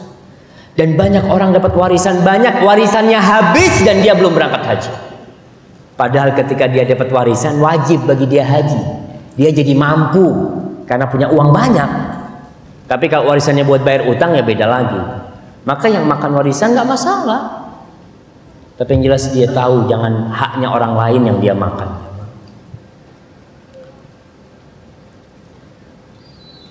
Ustadz, bagaimana melunasi hutang puasa istri di bulan Ramadan tahun lalu? Karena sang istri keburu lahiran lagi dengan fidyah atau qadha. Nah, ini berkaitan dengan hukum wanita hamil dan menyusui. Ada khilaf yang panjang di antara para ulama. Ada yang berpendapat memang dia cukup bayar fidyah. Dan pendapat itu pendapat yang kuat. Pendapat Ibnu Abbas dan Ibnu Umar.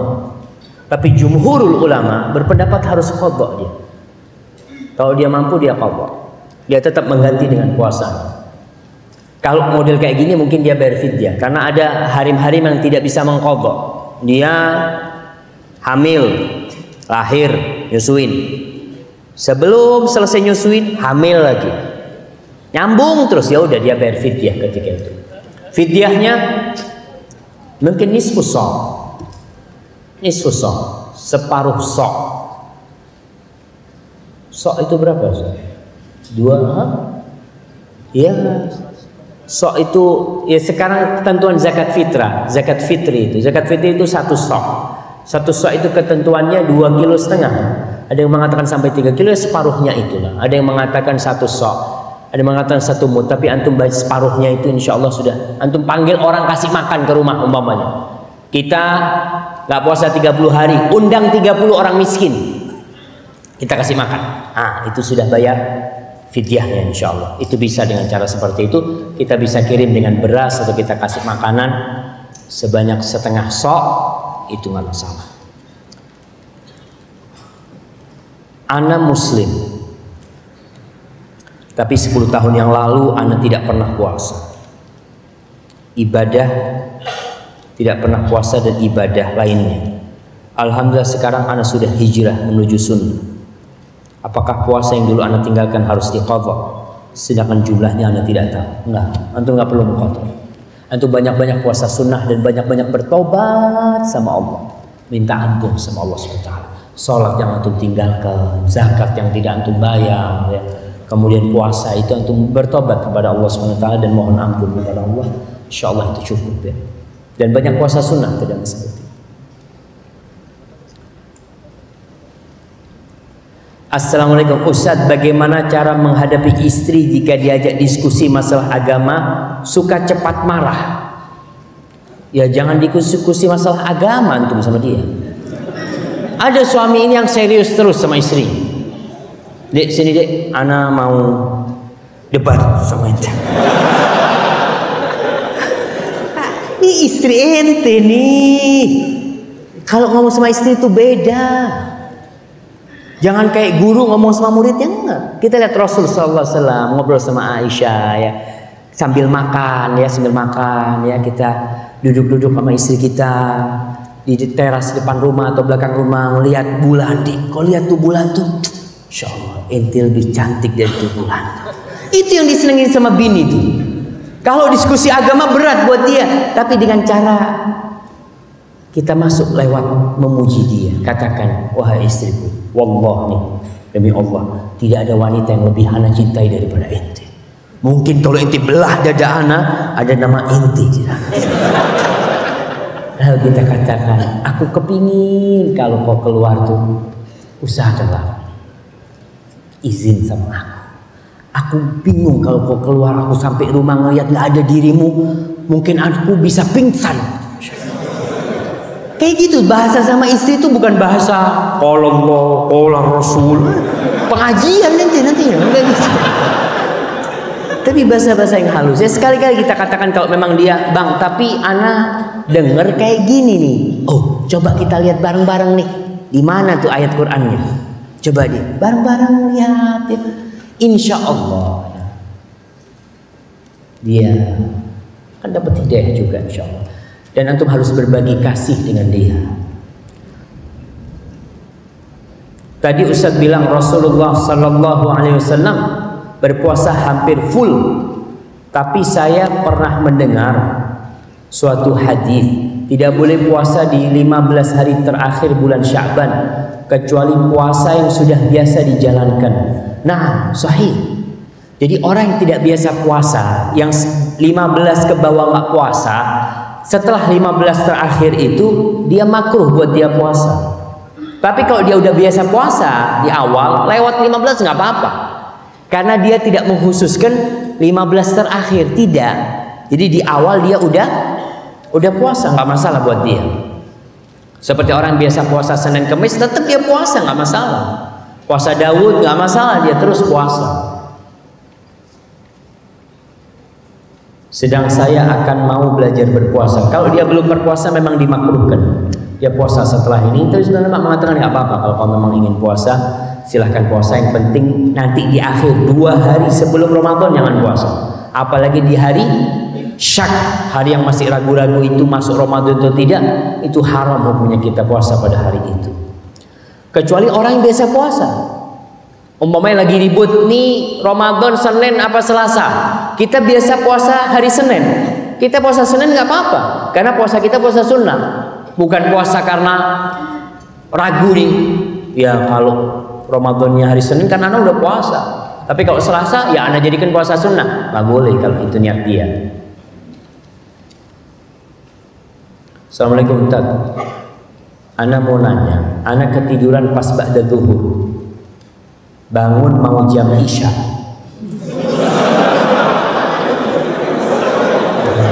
Ya namanya ketiduran jemaah. Nggak apa-apa. Orang kalau ketiduran itu nggak dosa jemaah. Anak lewat 2 waktu sholat. Nah itu bagaimana caranya? Apa bisa dibayar atau gimana? Nah yang bisa dibayar sholat itu dalam 2 kondisi. Lupa dan ketiduran. Lupa, bener-bener lupa. Dia biasanya orang yang sholat ke masjid, lalu dia nggak ke masjid karena dia mungkin safar atau gimana, ada urusan dia nggak bisa ke masjid, dia berpikir sudah sholat. Sampai dia zuhur, asar, dia sholat ke masjid. Ternyata Anda belum sholat zuhur, nggak dosa dia kalau memang dia lupa atau ketiduran. Dia bayar tuh pas bangun. Kata Rasulullah SAW, "Fal yusalliha idza dzakaraha." Hendaklah dia melaksanakan sholat, mengqadha sholatnya itu ketika ingat. Cuma itu kafarahnya dia. Jadi pas dia ingat waktu isya, ya dia sholat udah. Urut tuh sholatnya. Tetap ingat sholat itu urut. Maksudnya urut gimana? Kalau antum ketinggalan sholat asar sama maghrib sama isya, sama maghrib nih pas di waktu isya, antum selesai sholat isya baru ingat, umpamanya baru bangun, maka antum mulai dari sholi asar, maghrib, baru isya. Allah mengatakan inna sholata kanat 'alal mu'minina kitaban mawquta.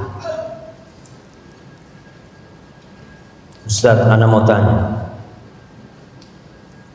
kalau BMT sudah termasuk ekonomi syariah belum?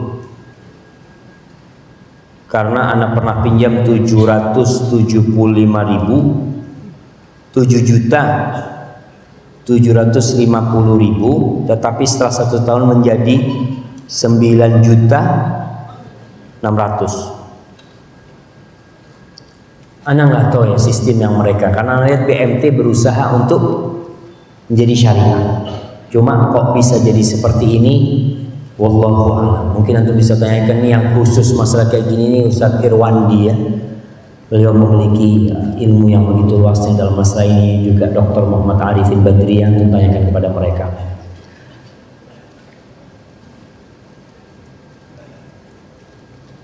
Assalamualaikum Ustaz. Ana Abu Nisa. Abu Nisa ini bapaknya Nisa. Ana sangat senang akhirnya Ustaz bisa datang ke Purwakarta. Ana udah 2 kali datang ke Purwakarta. Alhamdulillah Ustaz, ana pun dahulu seperti itu sebelum berhijrah. Setelah berhijrah ternyata cobaan semakin kencang. Bahkan ana mendapat pertentangan dari keluarga ana sendiri. Mohon nasihatnya Ustaz agar ana istiqomah. Syukran, jazakallah khair. Para jamaah, orang yang mau ngambil madu itu dia harus siap disengat oleh lebah, harus siap. Begitu pula tatkala kita hendak meraih surga Allah Subhanahu wa taala. Kata Rasulullah sallallahu alaihi wasallam, "Huffatil jannatu bil makarih wa huffatin naru bisyahawat." Neraka itu dikelilingi sama syahwat. Semua yang enak jalannya ke neraka. Antum lihat orang itu mabuk-mabukan, bayar, ke tempat-tempat maksiat, bayar ya, berangkat. Tapi ke masjid nggak bayar, gratis, diampuni dosanya, diangkat derajatnya. Berat mau ke masjid. Maka antum ketika berdakwah ke keluarga antum, modal pertama tuh akhlak. Tunjukkan akhlak yang mulia. Selama 40 tahun Rasulullah sallallahu alaihi wasallam berada di kota Mekah nggak berdakwah. Tapi beliau terkenal sebagai Al-Amin. Orang Mekah semua tahu nih, Nabi Muhammad SAW orang yang jujur. Itu aja ketika berdakwah ditentang besar-besaran oleh kaumnya. Padahal akhlaknya udah kayak gitu. Gimana dengan kita yang sok kadang-kala? Baru ngaji, pulang, Pak, sini Pak. Bapak ini masih banyak bid'ah-bid'ahnya. Bapaknya nih datang abah, ngomong sama abahnya, hormati abahnya, buat abahnya seneng sama akhlak itu. Jangan sampai abahnya, nak kau ikut aliran apa nak? Tuh jenggot gak pernah kau pelihara, sekarang pakai jenggot. Jangan-jangan teroris kau ini. Ntar abah panggilin Densus. Kadang-kala anaknya kurang ajar sama bapaknya. Maka tunjukkan akhlak yang mulia. Tunjukkan akhlak yang mulia. Dan yang santun sama orang tua. Bahasanya anak sama orang tua itu ya bahasanya anak. Allah mengatakan wa qul lahuma qawlan karima. dan katakan untuk keduanya qaulan karima, perkataan yang karim, yang mulia. Para ulama menjelaskan perkataan yang mulia ini kata-katanya mulia dan cara menyampaikannya mulia. Maka insya Allah ya kita berusaha berdoa dan antum bersabar. Bolehkah kita mengalah, menerima ketika dizalimi? Boleh, jemaah. Dan boleh kita ngambil hak kita nanti di hadapan Allah Subhanahu wa taala. Dan kita boleh memaafkan. Kita juga boleh mendoakan keburukan buat orang yang menzalimi kita. Boleh. Allah mengatakan, la yuhibbullahu al-jahra bis-su'i minal qawli illa man zalim. Allah tuh nggak suka. Wa kana Allahu sami'an alima. Allah nggak suka orang berdoa keburukan, mengucapkan ucapan keburukan, kecuali orang yang dizalimi. Boleh itu. Tapi kalau dia maafkan, ya dia perbaiki, itu lebih baik. Sabdanya cukup saja. Ana jamaah, mungkin ini yang bisa ana sampaikan. Ini pertanyaannya masih banyak. Insya Allah nanti dijawab sama Ustaz. Apabila yang ana sampaikan benar itu dari Allah Subhanahu Wa Taala, kalau ada yang salah dan kurang berkenan, itu dari diri ana sendiri. Allah dan Rasulnya terbebaskan dari kesalahan itu. Di sini ada hadiah ana mau bagi, satu buat jamaah yang paling jauh. Mana jamaah yang paling jauh? Antum dari mana? Dari Cikampek, Kerawang. Ada yang lebih jauh dari Kerawang? Jakarta, Jombang.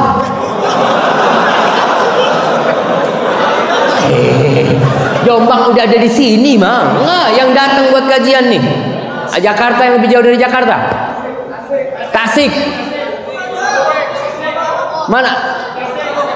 Baik, Tasik. Yang lebih jauh dari Tasik? Gorontalo. Gorontalo, antum udah tinggal di sini. Yang datang kajian nih. Oh, Lumajang. Jamaah ada yang dari Lumajang, jamaah antum lihat. Kirimkan ke yang dari Lumajang sana jamaah. Masya Allah. Antum dari mana? Dari mana? Cibitung. Udah gitu. Lebih jauh Lumajang tuh. Lumajang tuh Jawa Timur tuh jemaah. Anda tahu tuh dari Lumajang tuh dia. Baik, yang paling tua. Berapa umurnya Pak? 62. Ada yang di atas saya 62? Berapa? 64. Berapa? Berapa? 63. Oh, udah kalah. 67. 73 jemaah. Kirim yang 73 salah. Barakallahu fikum. Ana serahkan kepada Ustaz. Subhanakallahumma wa bihamdika asyhadu an la ilaha illa anta astaghfiruka wa atubu ilaik. Assalamualaikum warahmatullahi wabarakatuh.